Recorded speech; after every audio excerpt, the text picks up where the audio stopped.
வணக்கம். இன்றைக்கி நம்ம அநாகதா ஹார்ட் சக்கரம் அதை பற்றி நம்ம பார்க்க போகிறோம். இந்த சக்கரம் பார்த்திங்கன்னா உங்களுக்கு உடலில் மார்பு பகுதியில் இருக்குது. இதோட இடம் வந்துட்டு மார்பு பகுதியில் இருக்குது. இதோட நிறம் பார்த்திங்கன்னா பச்சை நிறம் உங்களுக்கு குறிக்குது. இதோட மந்திரம் பார்த்திங்கன்னா எம்.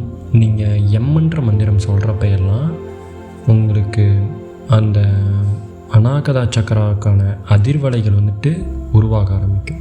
எம் அப்படின்னு சொல்கிறப்ப எல்லாம் மார்பு கூட்டுக்கிட்டு கரெக்டாக அந்த அதிர்வலைகள் வந்துட்டு உருவாகும். இது வந்துட்டு காற்று தத்துவத்தை அடிப்படையாக கொண்ட சக்கரம். இந்த சக்கரம் ஒரு மனுஷனுக்கு பிளாக்காக இருந்துச்சு, இந்த சக்கரம் அவனுக்கு செயல்படாமல் இருந்தது அப்படின்னா அவங்களுக்கு மனசில் ரொம்ப வலி ஏற்படும். ஓவர் திங்கிங் பண்ணிக்கிட்டே இருப்பாங்க. பழைய எப்பயோ நடந்த விஷயத்தை இப்போ நினச்சி ஃபீல் பண்ணிகிட்ருப்பாங்க.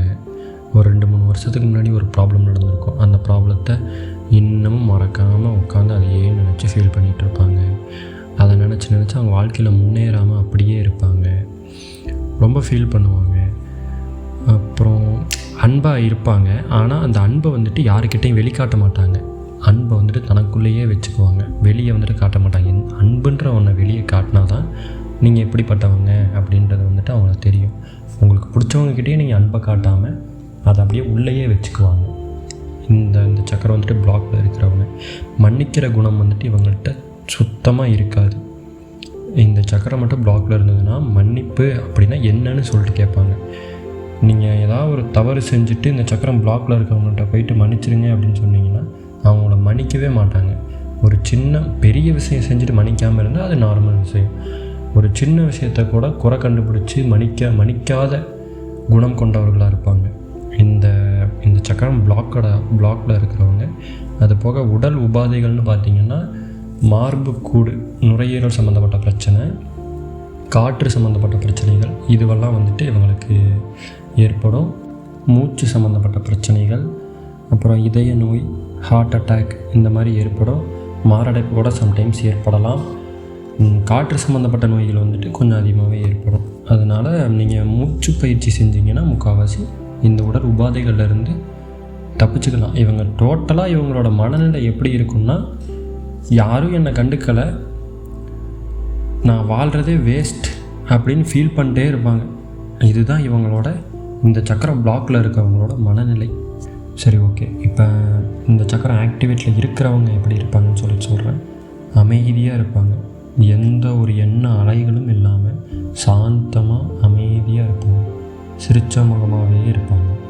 அவங்கள பார்த்திங்கன்னாலே அவங்கள்ட்ட பேசணும்னு உங்களுக்கு தோணும். அப்படியே அவங்களோட மனம் பார்த்திங்கன்னா குளம் மாதிரி இருக்கும். குளத்தில் நீர் எப்படி இருக்கும், அலையாக இல்லாமல் ஒரு சாந்தமாக அமைதியாக ஒரு இடத்துல அப்படியே இருக்கும். அந்த மாதிரி அவங்களோட மனநிலை, அதோட அதிர்வலைகள் எல்லாமே ஒரே இடத்துல அப்படியே சமநிலையில் ஸ்தம்பிச்சு போய் நிற்கும். அந்த இடத்துல அவங்க பரவச நிலை ஆனந்த மாதிரி அமைதியாக இருப்பாங்க. எல்லார்கிட்டையும் அன்பாக இருப்பாங்க.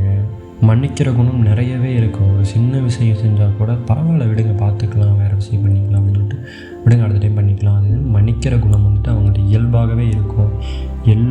எல்லா விஷயத்துலையும் நிதானமாக பொறுமையாக ஆராய்ஞ்சு செய்வாங்க. நீங்கள் பொறுமையாக ஒரு விஷயத்தை செஞ்சீங்கனாலே அந்த விஷயம் வந்துட்டு 100% கரெக்டாக இருக்கும். ஒரு விஷயத்தை அவசரமாக செஞ்சிங்கன்னா 50% தப்பாக முடியும், 50% கரெக்டாக இருக்கும். இல்லை ஏதாவது ஒரு சம்டைம்ஸ் ஏதாவது ப்ராப்ளம்ஸ் வந்துட்டு மேக் பண்ணுவீங்க. இந்த மாதிரி இருக்கும். இந்த சக்கரம் ஆக்டிவேட்டில் இருக்கிறவங்க பொறுமையாக நிதானமாக இருந்து எடுத்த செயலை கரெக்டாக நல்லபடியாக முடிப்பாங்க. 100% அந்த வேலையை அக்யூரேட்டாக முடிச்சிருப்பாங்க. இந்த சக்கரம் வந்துட்டு ஆக்டிவேட்டில் இருக்கிறவங்க மன உறுதி நிறையவே இருக்கும். உற்சாகமாக இருப்பாங்க. எப்போவுமே சிரிச்சுக்கிட்டு நல்லா சந்தோஷமாக பேசிக்கிட்டு கூட இருக்கிறவங்களையும் மகிழ்வாங்க. மேலும் சொல்லணும்னா இவங்க தியானத்தில் ஆழ்நிலை தியானத்துக்கு ஈஸியாக போயிட்டு வருவாங்க. இவங்க மனம் வந்துட்டு ஒருநிலைப்பட்டு அந்த குரங்குன்ற தன்மையில் இருந்து கடந்து ஒரு நீர்நிலையான தன்மைக்கு, ஒரு குளத்தில் இருக்கிற நீர் போன்ற தன்மைக்கு அந்த மனம் வந்துருச்சு. அப்படி வந்துச்சுன்னா ஒரு மனுஷன் வந்துட்டு ஆழ்நிலை தியானத்துக்கு போய் அந்த நிலை தியானத்தில் இருக்கிற ஒரு உண்மையான ஒரு ஒரு மகிழ்ச்சி நிலையை வந்துட்டு அவங்க அடைவாங்க. ஒரு பரவச நிலையை அடைந்து ஈஸியாக திரும்பவும் வருவாங்க. அந்த மாதிரி இருக்கிறவங்க இருப்பாங்க. இந்த சக்கரம் வந்துட்டு அவங்களுக்கு ஆக்டிவேட்டில் இருந்துச்சு அப்படின்னா.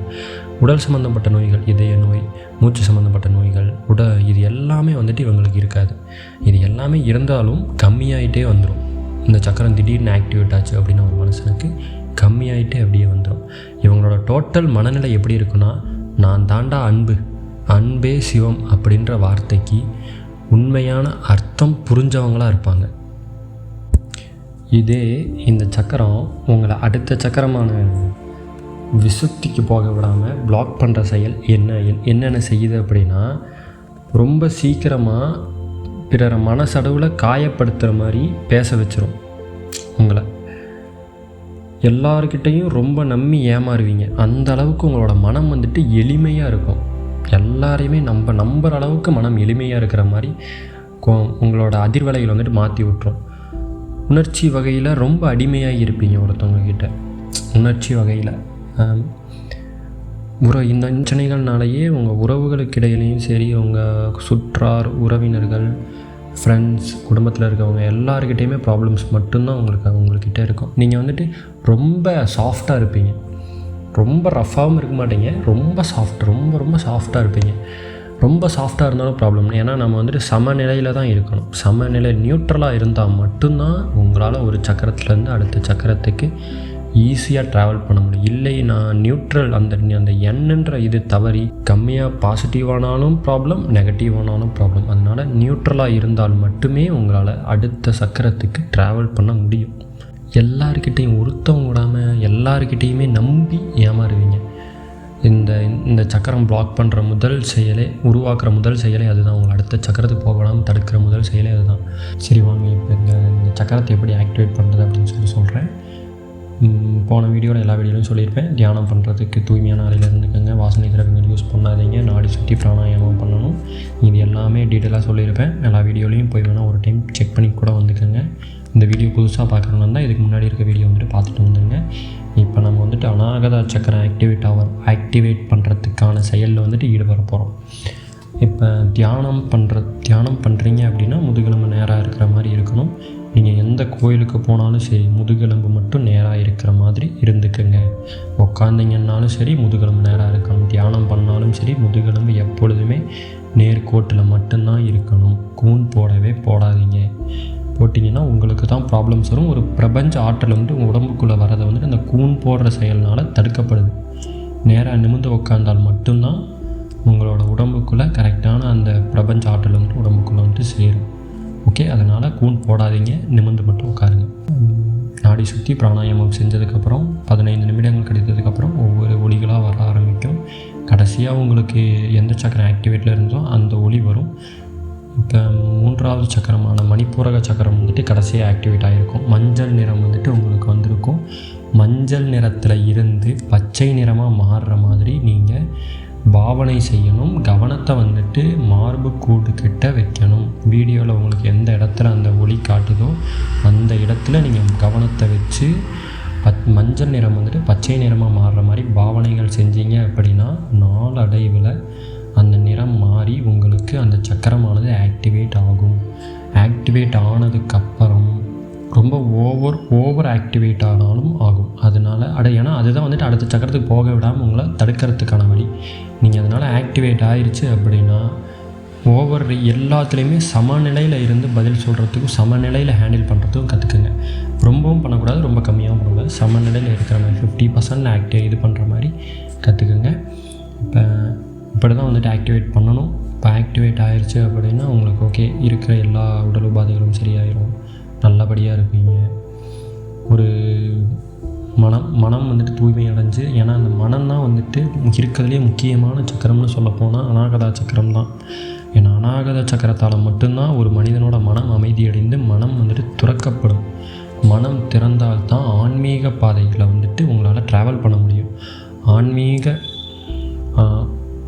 மனநிலைக்கும் ஆன்மீக நிலைக்கும் இடையில் இருக்க பாலம் தான் இந்த அநாகத சக்கரம். இந்த சக்கரத்தை நீங்கள் கரெக்டாக ஆக்டிவேட் பண்ணிங்க அப்படின்னா உங்களுக்கான ஆன்மீக பயணம் வந்துட்டு இந்த சக்கரத்துலேருந்து தான் தொடங்கும். இதுதான் உங்களோட ஆன்மீக பயணத்துக்கான முதல் சக்கரம். ஆனால் நீங்கள் முற்றுப்புள்ளி வைக்கிற உங்களுடைய ஆன்ம பயணத்திற்கு முற்றுப்புள்ளி வைக்கிறதுக்கு இது வந்துட்டு 4வது சக்கரம். இப்போ அடுத்த சக்கரமான விசுப்தி, அந்த சக்கரம் ஆக்டிவேட் பண்ணுறது எப்படி, அதோட பேட் ஹேபிட்ஸ் என்ன, குட் ஹேபிட்ஸ் என்ன, எல்லாமே வந்துட்டு உங்களுக்கு நான் அடுத்த வீடியோவில் சொல்கிறேன்.